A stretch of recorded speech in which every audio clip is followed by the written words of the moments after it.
Check. All right, we're in business. Leading into my topic today, I'm going to start with an example. For example, let's say I'm a salesperson and I'm selling solar. So solar panels that go on top of your building. It doesn't matter if I believe in solar, care about saving money, or care about the environment. What I'm going to do as a salesperson is knock on people's doors, go door to door, and say, hey, you should invest in solar because one, saves you money, and two, it's better for the environment. I myself don't even need to own solar panels, but I'm going to describe it to you as the best thing that's graced this entire planet to make you buy it. And the reason why I'm doing that and fabricating the organic way that I think is because I'm incentivized by commission. And commission is money. If I sell something to someone and they buy that product, I make money, I make a living, and I get to survive and put food on the table. Which leads us in today's topic of social incentives affect the way we feel, the way we act, and the way we think. The reason why I'm bringing this to light now is, for the most part, we're smart. Like, humans are smart. And we understand when there is an incentive. The reason why the salesperson is doing the things that they do is because they need to make a commission, right? Which is why nowadays we are so quick to hang up the phone when a salesperson calls us, or to avoid them, even if what they're trying to sell us is the best thing in the world.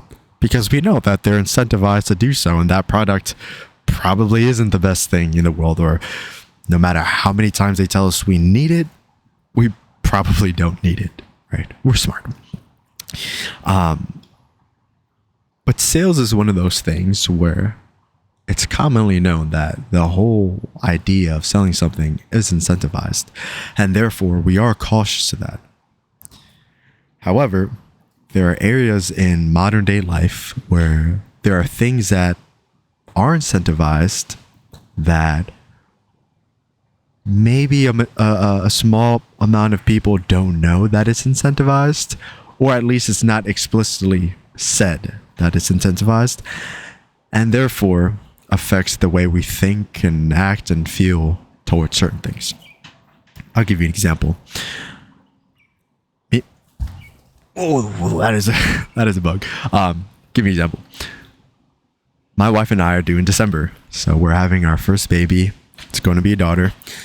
Very, very excited. And with that excitement comes a lot of nerves because, one, this is our first, and I have no idea what I'm doing or if I bought everything that I need to buy.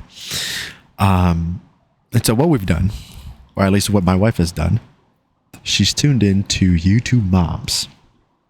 And YouTube moms are basically YouTubers that have children and give advice on the whole process, like pregnancy, giving birth, all that good stuff. And a lot of the advice that they give is really, really good because they've been through it. The other thing, apart from advice that they give or that they have a lot of gadgets. And I didn't know that this many gadgets existed in the baby world. But you can imagine, just imagine of all the inconveniences down to the smallest one of having a baby. More likely than not, there is some $500 gadget that exists to ease that problem. For example, rocking your baby. There's like a $500 rocker where you put your baby on the rocker and it automatically rocks your baby for you, so your arm doesn't hurt for hours trying to rock that baby, right? Something as simple as holding your baby to your chest for extended periods of time. There's like this whole blanket looking cover thing, which basically you buckle or put your baby in for $500, and you don't have to hold the baby because it's attached to you. And yes, all these gadgets are super cool. And at the end of the day, why wouldn't you want an auto rocker or this gadget that holds your baby for you? Why wouldn't you? At the end of the day, we don't need all those gadgets. And it's gotten to a point where my wife is, we need this, we need this, we need that. And for the most part, I'm very receptive of that. But what I tell her is, Okay, well, why do you think we need it? She says, oh, I saw it on YouTube. This mom has it, and she says it works very well. We have to keep in mind that these YouTube moms get paid to do the things that they do, inclusive of buying these gadgets. Now, I know what you're thinking. Well, not all YouTube moms have sponsorships or partnerships with these brands, and they're just buying it because they just want to be a good mom. For the most part, I'm sure that's true. But what I mean by these YouTube moms are getting paid to do what they do is because every time they buy a new gadget, they can film a video about said gadget. And the more content they have, the more money they get, right? Because you upload a video to YouTube and you get money off of it. So there are these moms that are out buying these gadgets because the more gadgets you have to understand it's the more things that you can film. Even if it's not top of mind for them, it's, oh, I have a gadget, I'm going to film that gadget. Another example, YouTube couples. And I think this is more applicable to the larger audience because it has to do with relationships. There are couples on YouTube that vlog their dates, their everyday lives, basically everything, and that's their relationship. They film all the good stuff, all the jokes, all the laughs, and seemingly none of the bad stuff, but we'll get into that another time. But you can't help to think that maybe there's someone watching this who's in a relationship and doubting their own relationship because they haven't gone on a date in a while. And maybe the last time they went on a date was 2 weeks ago. However, they're watching this couple that goes out on dates all the time and they love each other so much and the relationship is perfect. Now, if this is brought up in the viewer's relationship, and let's say the viewer goes to their significant other and says, hey, I feel like we don't go on enough dates. And maybe their partner says, oh, well, why do you think that? The viewer doesn't have to necessarily say, oh, because I watch this YouTube couple and they do it all the time. No, you're more likely than not going to do that. The thing is, now it's affecting you subconsciously because you've painted a picture in your head of what a relationship maybe should be or should look like. Like you should be giving gifts to each other. You should be laughing all the time. You should be going out to these fancy restaurants and going out on dates all the time. At the end of the day, similar to the YouTube moms, you have to understand that these YouTube couples get paid to do the things that they do. This is their job. They are professionals at being in a relationship.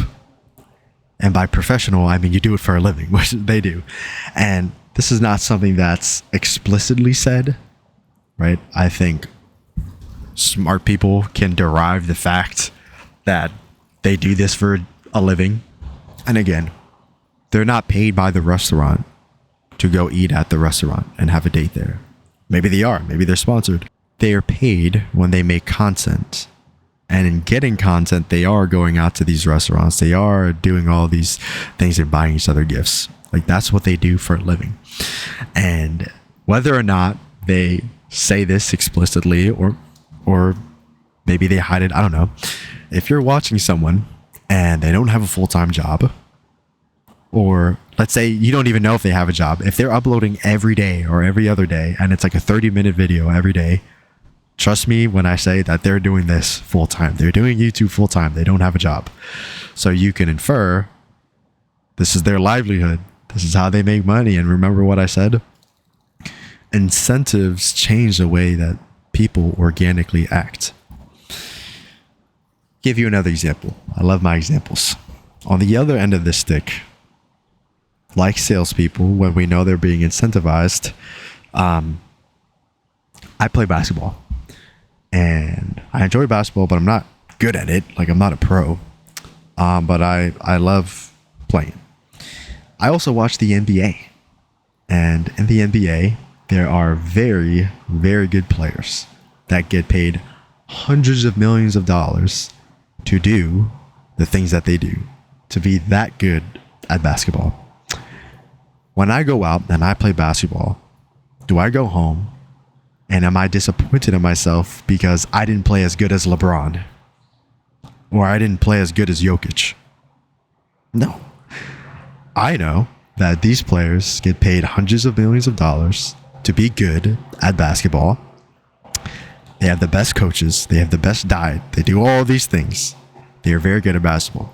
So because I know that they're incentivized to do so, I don't go and say, oh, well, I'm disappointed in myself for not being good at basketball. But in today's age, when, we have the world, the palm of our hands, which is our phone, right? That line, that explicit line between, oh, people are getting paid to do this versus, oh, people are just organically doing this, that line is diminishing every generation. And at the end of the day, this isn't some groundbreaking discovery, right? And I'm not saying like, guys, I discovered something that's so crazy and blah, blah, blah, you should listen to me. No, this is, for the most part, very understood, right? That incentives make people do stuff because they need to have a livelihood. They need to make money. They need to have a job. This is more so to help you draw the line.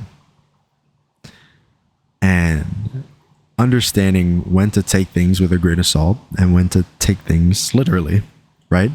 I know that I shouldn't base my relationship or the way that I think my relationship is going based off of YouTube couples that go out every day and get paid to do so. I don't judge my parenthood based off of all the YouTube moms that have every gadget that you could possibly think of. And because they have all those gadgets, the baby is never inconvenienced. And I know that if I inconvenience my baby, that I'm not a bad parent. I'm just doing it in a different way.